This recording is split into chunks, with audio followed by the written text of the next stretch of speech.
A matter of the heart.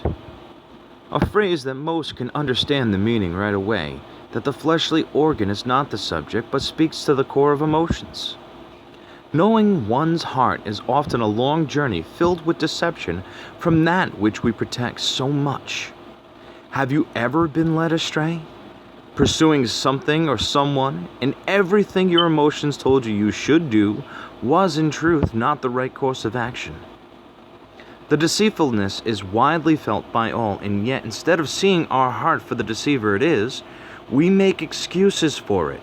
For instance, it's better to have loved and lost than to have never loved at all.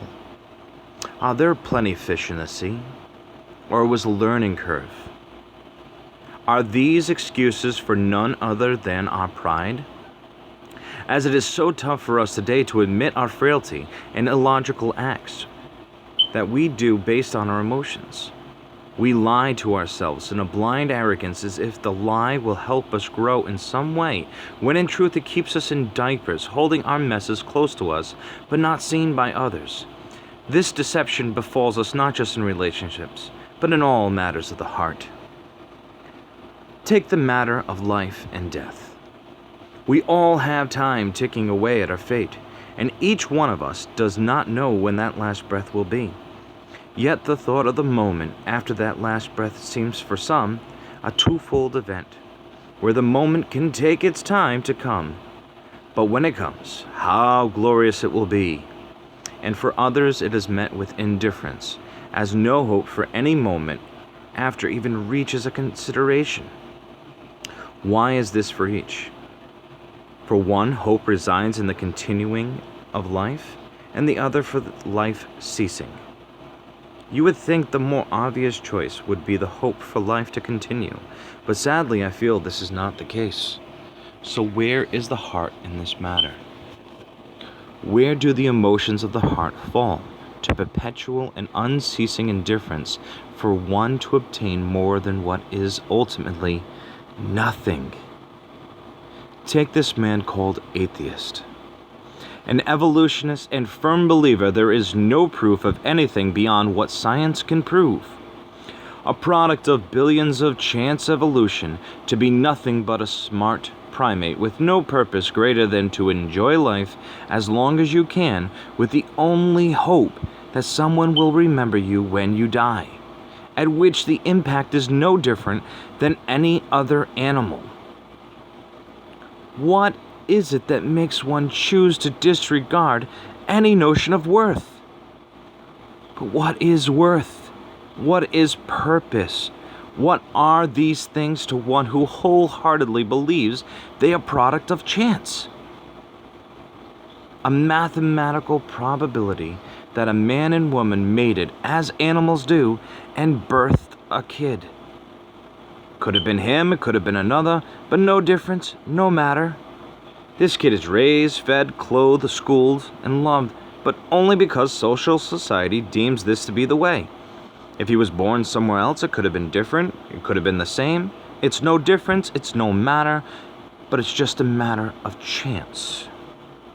Reduced to just a number and a rule of probability, the events of one's life, good or bad, happiness and sadness, grief and joy, are all chance. When all you think you are is a number among many, worth becomes a dime a dozen, and worthy of little.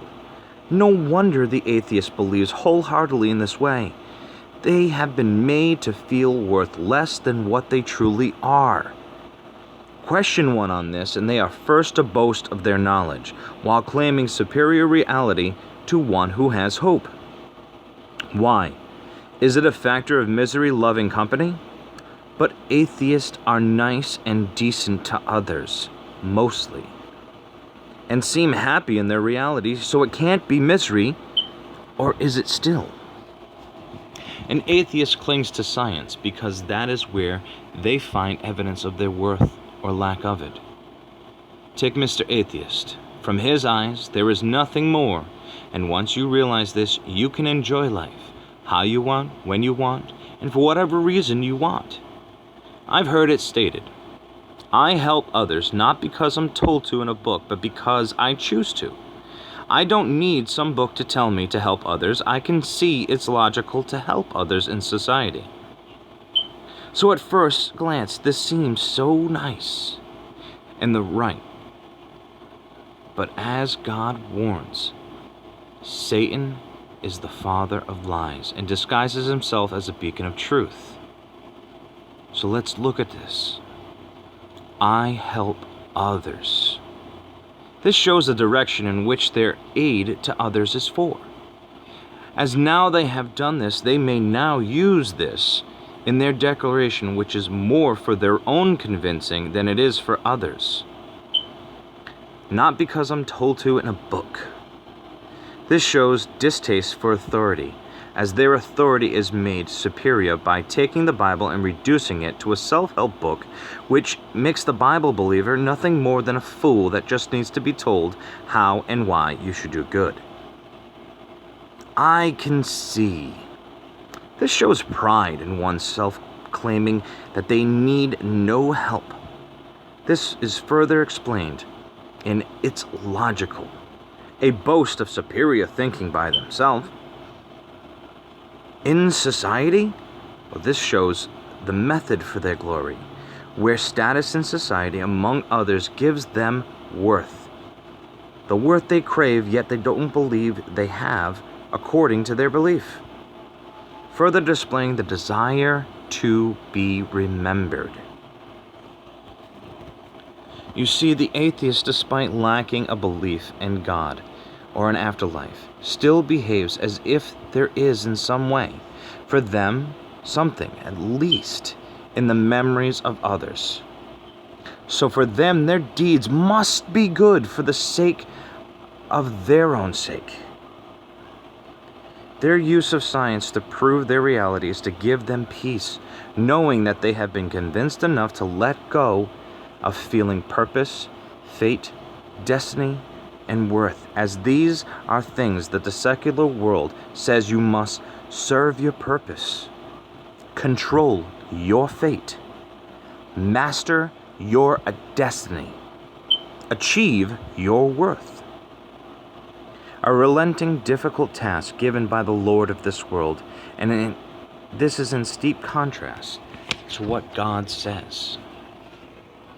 Such as, I have made you with a purpose already, for a fate of beauty and love, destined to be my child, and worth all I can give you. An atheist means without God, and an atheist, a person without God, has no notion of ultimate worth and hope. Show them their worth. Show them they are worthy to be loved by God through you. The house on the top of the hill is to be a light that shines for Christ into the darkness, into all the places of the heart. It's a matter of heart, not for the atheist, but for the Christian, the little Christ, that must open up and let the cup of God's love overflow, so this dark heart may know how much they are worth in the eyes of God. They demand proof of God, Christians. What better way than to love those who don't love you? Proof they crave. Give them proof of this love, a love that can't be measured. It can't be rationalized, it can't be explained. A love that will echo in their mind, that will send them into a questioning frenzy. A love, a godlike love, selfless, sacrificing, serving love. For if we spend what they think is our only chance for life loving them, what can they say? What can they do? How will it affect that darkness? How much will Satan hate it?